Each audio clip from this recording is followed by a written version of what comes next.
Welcome to Being in Synergy, and as you can see, this section is all about market research. So look, few things about this. First of all, if you think that this is getting technical in terms of market research and, oh my goodness, this is what the big companies do.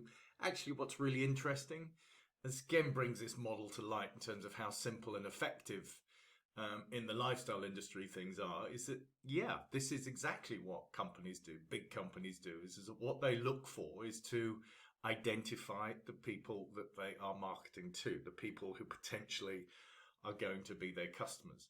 So this is the same thing in very simplistic format, but there's another aspect of this, and as you will undoubtedly be beginning to get clear about with regards to this program, this is also about enabling you to get clear in terms of your thinking, of your brain to get real direction, to give you real direction.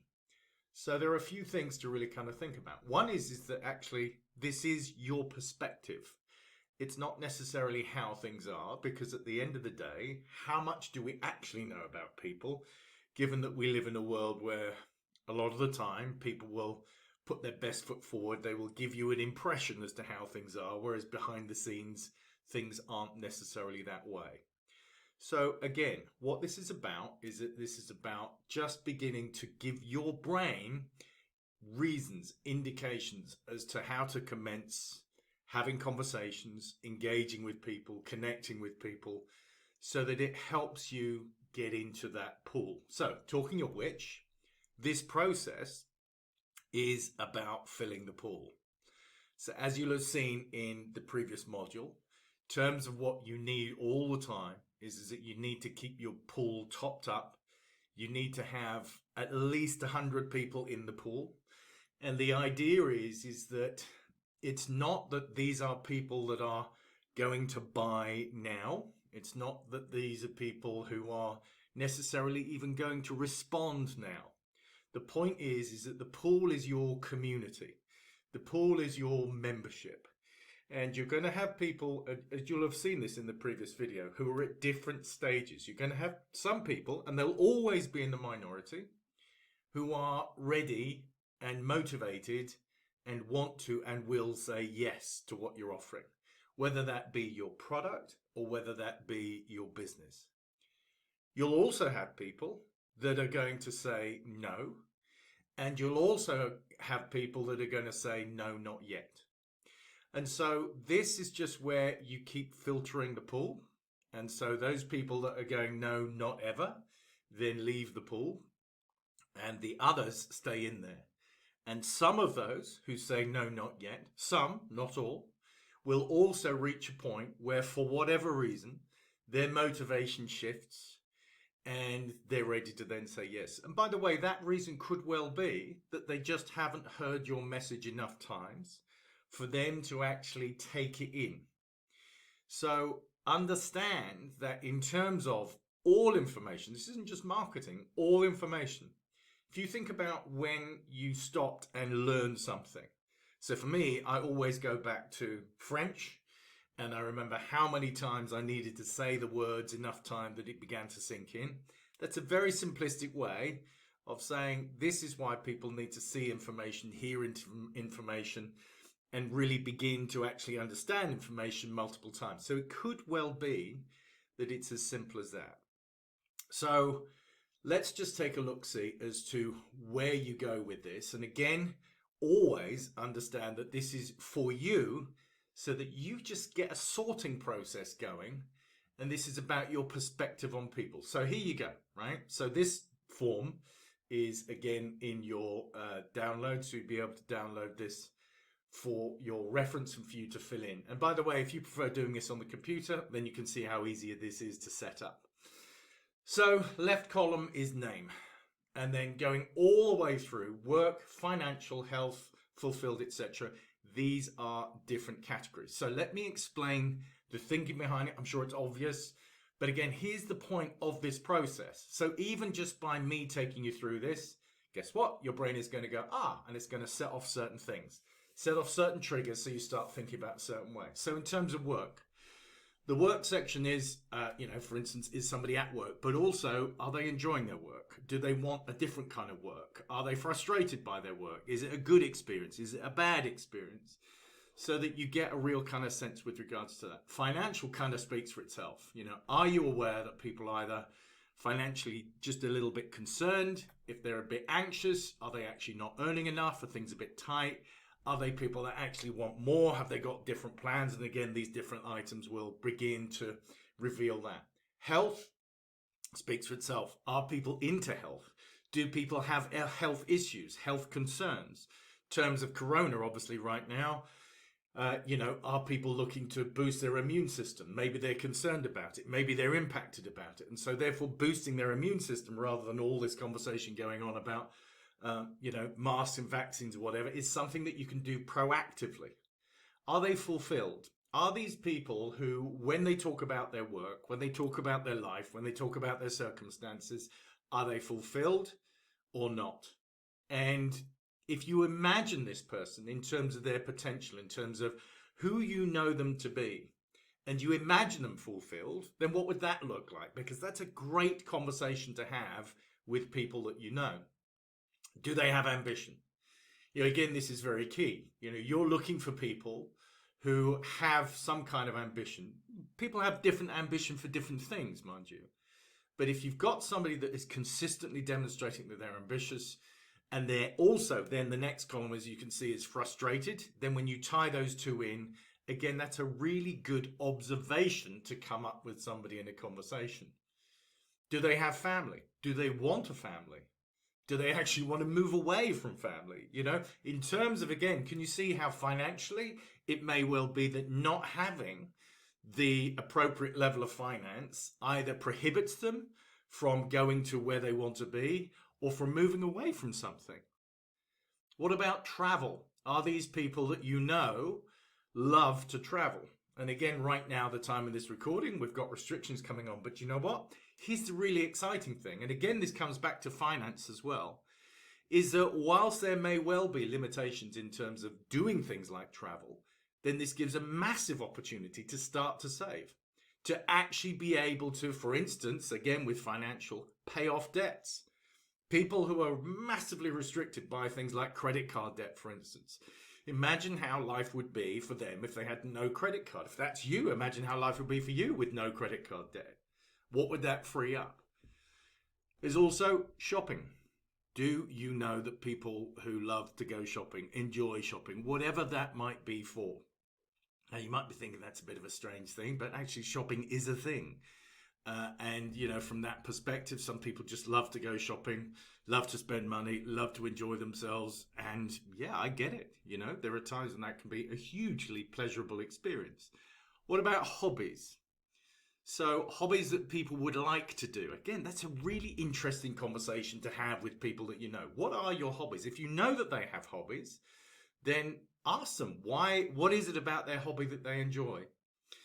There's a friend of mine who he goes fishing, right? And when I say he goes fishing, I mean he goes fishing for 2 or 3 days. He'll camp out and he'll fish. And he goes into massive detail. Now, from the outside, I kind of thought, God, really? I mean, yeah, I can understand sitting in countryside and whatever, but why don't you go for a walk? But when I actually asked him, and I said, what is it about fishing? Because he doesn't always catch a fish that you enjoy. It's the tactics, it's the strategy, it's the putting the right kind of bait in, anticipating where the fish are going to be, etc., etc. Now, I'm still not motivated to go fishing because that's not my kind of thing. But when I got into his world and I understood what his world was about, that then became interesting. There's also another reason for hobbies. If you have a hobby and you know other people that also either want to do your hobby or they're doing your hobby, then that is such a great thing to start connecting with. I've shared with you before a story about a guy, I don't know this fellow, but I heard a recording of him. He ended up taking about 40 million out of the industry, built a fantastic business. And he was a private pilot. He had a private pilot's license, and his whole approach was that he got a directory. This is in the United States. He got this directory of private pilots, and he started calling people up and saying, hey, Jim, how you doing? I see you're still flying a blah, blah, blah. How's that going? And what he would do would just share with them about, their passion and his passion, and they'd have a conversation. This is what's so great about hobbies, is that straight away you're in a category of people who are like you. By the way, you can also do this for people who are in work, similar kind of work as you. Straight away, with all of these things where you have something in common, then you have a obvious similarity to people, and straight away they've got something that you can identify with and have a conversation about. But just to finish the conversation with this guy, after they talked about the different kind of planes and whatever, his conversation with them, his question to them was to tell me, how much time do you get to fly? Now, in so many of these cases, they would say, man, I never get enough time. And he said, well, why is that? And it's always one of two things, or both, time and money. So his approach to them was to say, listen, here's the thing, right? I have a home base. It's an online business that I run, and it generates me both the time and it affords me the money in order to be able to actually go flying as much as I like. So I'm curious, how would you like to be able to fly as much as you like without time or money restrictions? And the result, he ended up building a business that generated him $40 million. So understand how this kind of thing is so important. Lifestyle, it's the same kind of thing. Now, for me in particular, I have 5 children. As my kids all grew up, it's like I was really clear about lifestyle. I was really clear about life balance as well. I was really clear about the fact that what I wanted was to be able to have time off to be around my kids. And I was fortunate in that I could. I ended up with about 4 years off around my young children, and that was invaluable. So that was my definition of lifestyle. If you've got people who don't have kids, it's like, what is their definition of lifestyle? The younger generation, and I'm not generalizing, there's huge shifts in terms of habits and what they want. The biggest area of people buying the equivalent of, camper van type vehicles was people up until their 30s, because a whole load of people have just gone, I'm not into this whole buying a house and settling down stuff. I want to travel. So start engaging people in terms of that conversation. Time speaks for itself. How many people actually have the time to have a lifestyle which they find rewarding, satisfying, fulfilling? So when you're looking at this, how many people want it? How many people have it? So when you're looking through this, you see, this isn't about whether somebody's got it or not. It's about whether this is, a subject matter that they are interested in. Whether it's because they've got it or whether it's because they want it. And those people that want it are always going to be the people that you're going to find are possibly more motivated. And then there's the don't know column. And you know what? This is something that really interests me, because when I started doing this process, most people, when they go, I don't know, they give up. They would see that person. If they go, well, I don't know what their situation is, they go, well, that's why I can't call them. Wrong. That's precisely why you can. You see, here's the thing about this. Again, this is market research. When I stopped and I realized this, and I recognized that actually there were a whole host of people that I knew, didn't know them well, obviously, which is why I didn't know what was going on in the world. But there were also people that I knew reasonably well, but I didn't know what was going on. My opening line with them would literally be, because I'm genuinely curious, and I'll come on to that in a minute. But my opening question with them would be, listen, I kind of know you. I know you, we bump into each other and blah, blah, blah. But I suddenly realized I don't know anything about you. And I was wondering whether you'd like to meet up for a coffee, blah, blah, blah, because, each time we meet, we get on, etc., etc. And it's as simple as that. Remember, relationships. Relationships, relationships, relationships. Now, here's the thing that I want you to really understand about this. As I said, these categories are all about your perception, your understanding of people. And the reason for it is because, as I also said, most people will kind of put on a front. Now, the point of this, and the point of beginning to really write this, just to kind of go back to this pool, right? From a business perspective, you need to have a minimum of 100 people in this pool that you know about to differing degrees. And you know what? The more you get to know them, obviously, the warmer they become, the more connected you guys become to each other. So the point of this is to actually print these sheets off and to just first and foremost write out people's names in the name column. And I want you to understand the purpose behind this. You see, where the brain tends to go, where the mind tends to go, and it may be that it's already happening to you, is go, oh, no, that person wouldn't be interested, or that person would be interested. Oh, yeah. No. And what you're doing is that you're prejudging. Now, I'll give you a classic example as to how the brain works.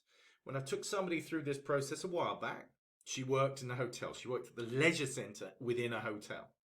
And she was great. She had real appetite. She had real passion, real desire. And so I asked her to do this, do her market research, just write down all the names of everybody that she'd ever met in her life. So that would include people at work. That would include people at home. She was also into sport big time in terms of clients, in terms of people that she trained with, people that she'd gone to school with, people in her social side of things. And so these are the same things for you. And I'll kind of, run through more lists if you like. But the point is that she did not put down the manager of the hotel that she ran the leisure center in.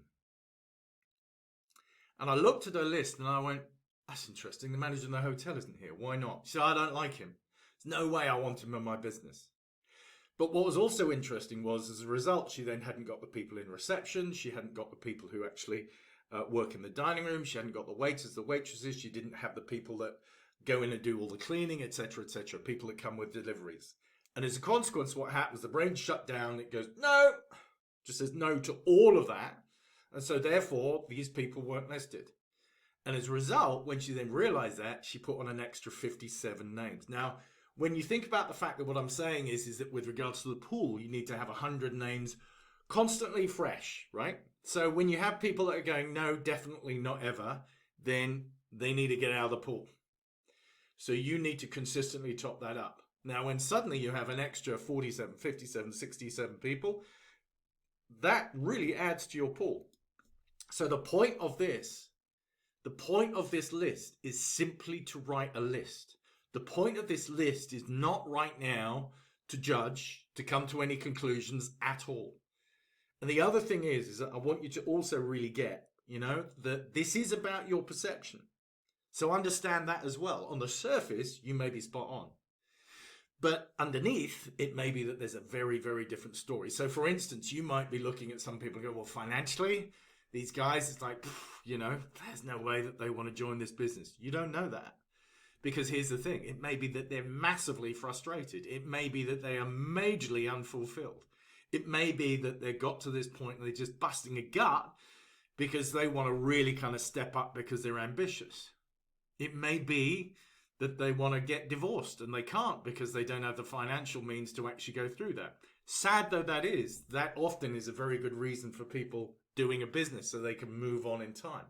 Talking of time, it may be that they don't have any time at all. So you see how your one perception about someone's financial situation, that may be the last thing that needs to have that tick in the box, because there are so many other things. And by the way, just take a look, right? Take a look at how many people are living their lives.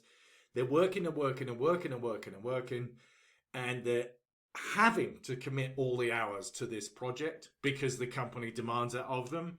And so, of course, they're doing it because of the money. And yes, they may well be doing it because they're getting some sense of fulfillment. They may be getting some sense of status. But in terms of their lifestyle, does it work? Does it work for them? Does it work for their spouse? Does it work for their partner? Does it work for their kids? And also, what impact is it having on their health? So can you see why? What you need to do to start off with is just get names down. Just get names down so that your brain starts churning names and churning names and churning names. So look, print these off. Print quite a few off so that you have at least 100. I would suggest that you print enough off that you actually have 200 names as a minimum within this pool. And I want you, literally right now, if you're going to run this through again, have this playing while you've got these sheets in front of you, then just start thinking about this. Start thinking about it. So I'm going to give you some categories so that, again, your brain can start going, oh, yeah, ping, ping, ping. This is about stimulating your imagination. So without giving much thought, just, if you've got these now in front of you, Start writing out, for instance, people that you work with right now. So your work colleagues. What about other jobs that you've had in the past? People that you've met in the past? What about bosses of yours? What about if you've been or you are a boss, people that have worked for you in the past? If you're somebody that is in a particular department, what about other departments where you work? What about socially wise, if you've got hobbies? Do you play a sport? Do your kids play sports? Do you go to a sports centre? Do you support a team, a sports team of some kind? What about other people that are also in those kind of environments? If you go jogging, if you go running, if you have a regular group that you belong to, what about those kind of people? Who is in those kind of people, in those kind of groups? If you go to church, if you're a religious person, then again, who else is going there? What do you know about some of these people that are there? So again, write people down, write their names down, write locations down. What about other churches? Well, if you're not religious, then what about people that you know who are? Oftentimes, people who are religious have huge motivation to go and to generate, not just for themselves, but also for their church. What about where you went to school, where you went to college? Who else did you go to college with? Who were your teachers? Who did you qualify with? What are they doing now? So again, start thinking about that.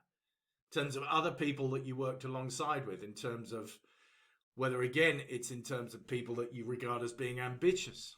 Who is it that is ambitious in your life? Who is it that you know is kind of struggling financially? So what are the things that you might be able to have a conversation with them about? But put their names down.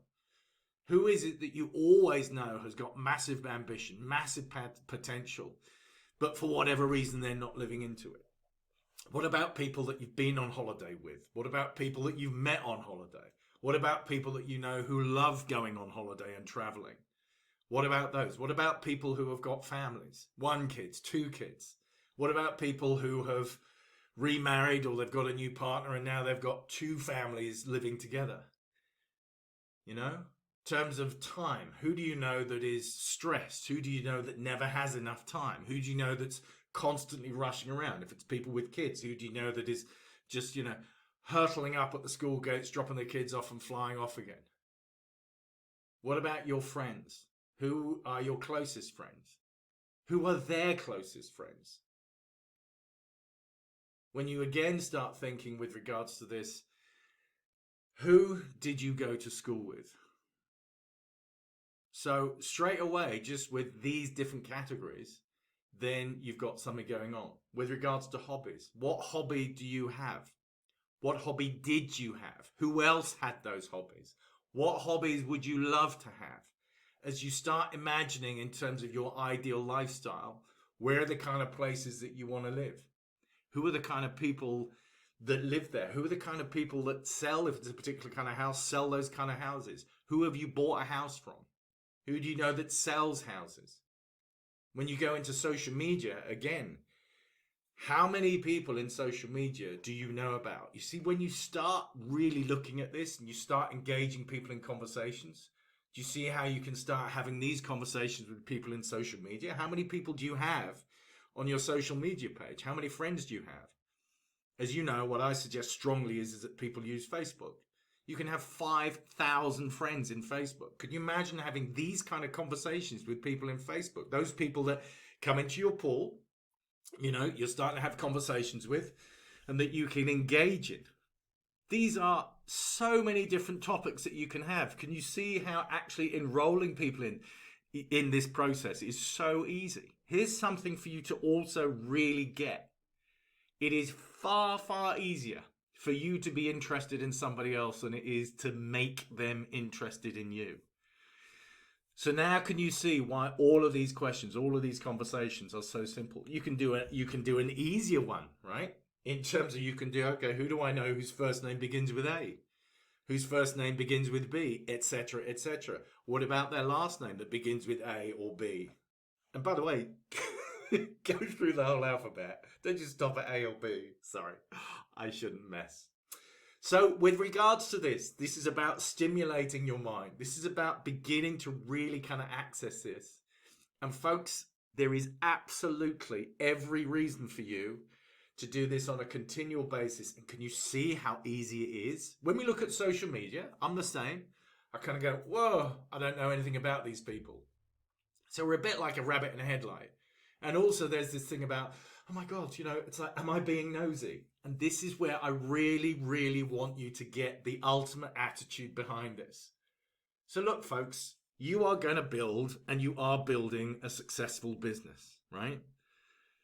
But your successful business is a byproduct of you as an individual understanding fundamentally, aside from the business, that this world improves when you have a great relationship with yourself and when you start having really great relationships with other people, at whatever level that might be. But the world changes when people start getting interested in other people. And the reason why I'm saying this is because if you go into this going, this is all about my business, then you will be manipulating the conversation. And I am sure that there's a high probability that you're somebody that in your heart you go, this doesn't feel right. If I'm doing this for my business, it just feels as though I'm making something happen to me, for me, that I'm manipulating the conversation. Now, I want to look into that a little bit more, because absolutely what you're looking for is for the right, in inverted commas, kind of person to join your business, right? But the right kind of person will come because you are really engaged in this process from the point of view of being interested in them. By being interested and engaged and enthusiastic and curious and reflect back to them about certain aspects. Here's something, right? How many people ever have anybody that connects with them and just says, I just want to acknowledge the fact that the way that you are, let's say this is somebody that's in social media or a friend, doesn't matter. The way that you are, what you give to me in my world is, I do this with friends of mine. And I said, look, I don't know whether you know this, but the fact that you're in my life, the fact that once in a while you phone up and you want to know how I am, the fact that, I read some of your posts and I get really moved. Do you know what that does to me? That makes my world better. Now, you might think this is a cliche, but actually, when you honestly, truthfully look inside and you go, wow, look at the impact that my friends have on my life, on my world. It's wonderful. Now, the more that you start to share this, and as I said, it's like, you can grade it out. But when it comes to, for instance, I use a Facebook example, when it comes to somebody that actually, you see posts of theirs, and their posts are either inspiring, or they just make you go, oh, thank goodness me, somebody that's real. And for whatever reason you enjoy their posts, if you feed that back to them, do you have any idea the impact that has on their world? So the reason for this is that the world is about relationships. And the more that you get into yourself and you go, in all honesty, by beginning to get interested in other people, I think that's an amazing thing. We're going to do a section on listening, right? Which is intrinsically tied into this, by the way. So it's not listening with an intent to get a response. It's not listening with an intent to hear the right thing. It's listening absolutely with a desire, a wish to understand, to really step into somebody else's world, kind of have a look around and go, God, how interesting. Because every single human being has got a different perspective on life. So that's what this is about, first and foremost. And when you engage in these kind of conversations, you will find that as a byproduct of that, you will have people that get interested in you. But first and foremost, this starts with you being really interested in them, respecting them, valuing them, being curious about them. And they will experience, possibly for the first time, somebody kind of going, I see you. I'm interested in you. There are some qualities about you that I find really, really, really intriguing. What a compliment. And how genuine. And by the way, you can also do that when you're out in the world, right? You can do that if somebody gives you a particular caliber of service. I want to give you an example, just so that you get it, right? So I went to a supermarket. This was a few weeks ago. And I wanted to get a particular supplement. Can't remember what it is. And rather than going into the supermarket, I called them from the car. So this young man answered the phone, and I asked him whether or not they stock such and such a supplement. And he said, I'm not sure that we do, sir, but if you just bear with me, I will go and find out. Are you okay holding? Perfect. So off he went, and he came back, and he apologized for having taken so long. He didn't. He'd taken a few minutes. And then he apologized for the fact they didn't have any of those in the store. And then he apologized for the fact that, he'd taken a little while longer because he called the head office to see whether that company stocked any of these, and they didn't stock any of these. And he said, I'm terribly sorry, sir. I am sorry that we are unable to help you. Do you know what? That in itself was amazing, because the amount of times you get somebody that doesn't help you and then says, can I help you in any other way? And you're going, well, you didn't help me in the first place, is extraordinary. So that was that. And I thought that was the end of the call. So that was the end of that call. And I was driving along, and then the phone rang again, and it was this young man. And he said, I'm sorry to bother you. Is that the gentleman that was asking for blah, blah, blah? And I went, yes, it is. And he said, I actually just went back to the product range that we have on our shelves, and there is one product that have got that supplement that you're looking for, but it's only a fraction of percentage within that product. I was wondering whether that would be any help. And I said to him, look, truthfully, I'm actually looking for that supplement in itself. But secondly, I just want to say something to you. I said, how old are you? So he was 18. I said, are you doing this full time? Wait, he said, no, I'm waiting to go to university. So I said, I just want to acknowledge the fact that you've given me probably the best customer service that I've had all year. And your engagement, your attitude, your desire to really find out for me what it is, whether your company has got what I want, but then for you to still hold that in your mind, something in the back of your head then tells you to go and have a look. I have to say, I'm blown away. And I just want to really acknowledge that. And I really just want to wish you all the best. So what's your name? And he told me what his name was. So about a week or 10 days later, I went into that store. And I went to customer service. I said, I'd like to see the manager, please. Now, that normally causes a bit of a gulp. Oh, my goodness, what's going on? So the manager came out, and I said, you've got a young man by the name of blah, blah, who works here. And she said, yes, I have. So I said, I just want to share with you my experience. So I shared my experience with her. And I said, I want to make a point of asking you to make sure that this young man is acknowledged in whatever way that you're able to do this. And so with response to that, she was beaming. So was the person behind customer service. So again, think of the impact that just that doing that has on the people that are there. And they absolutely applauded this young man for his attitude. And, they loved him. Genuinely, they loved him. Admired and respected him, but loved him for who he was.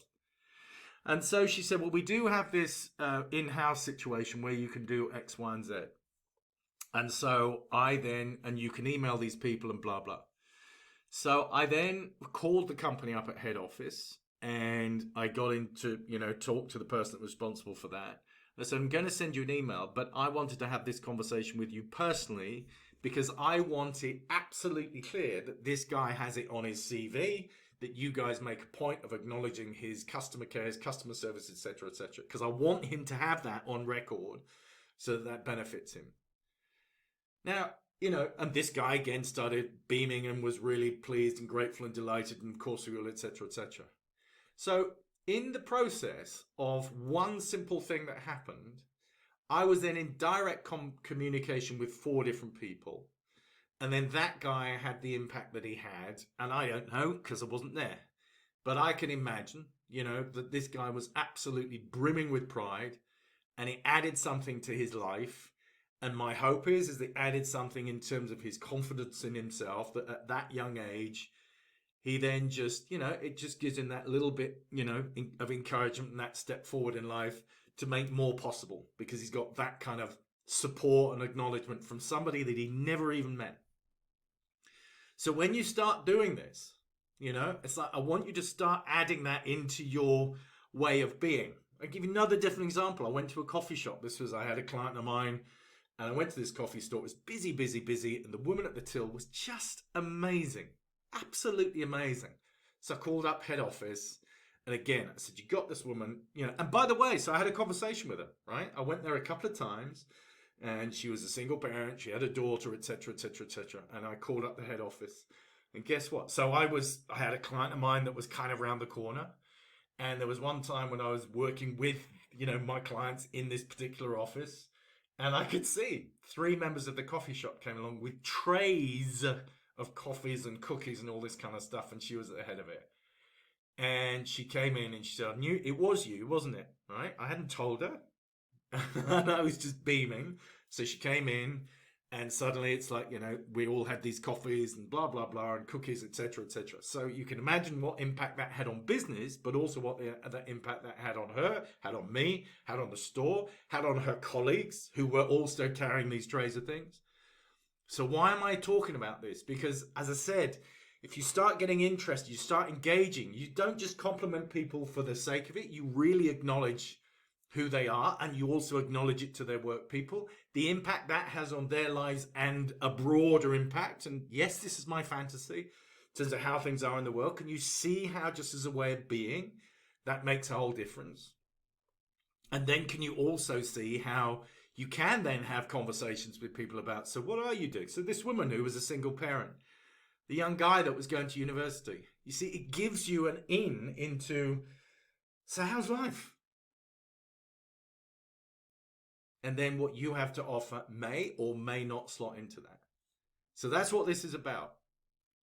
It's not just about building your business. That's the byproduct.